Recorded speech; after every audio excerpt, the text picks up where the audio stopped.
So I'm a Muslim. I'm a revert Muslim. I reverted to Islam about 13 months ago, and I want to tell you the story today of why I chose to revert to Islam. A little over a year ago, I had been traveling around the world country to country with a business partner of mine at the time.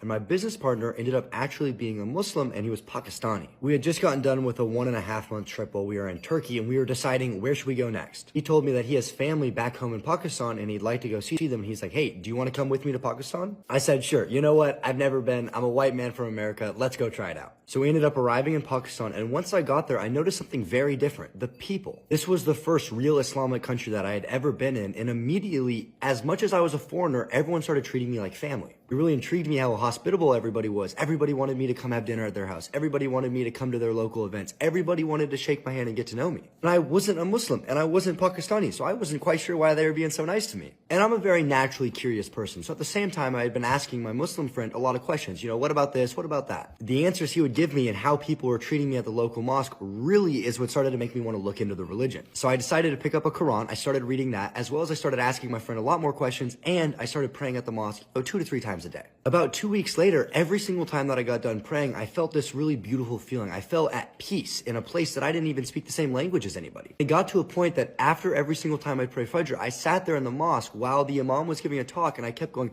I want to take my Shahada. Like, I want to do it. I want to become a Muslim. But I was so scared, and I didn't do it for like 2 weeks. Every single day I said, okay, today's the day I'm going to take my Shahada. And then right as I was going to do it, I kind of wished out I didn't end up doing it, and I went home.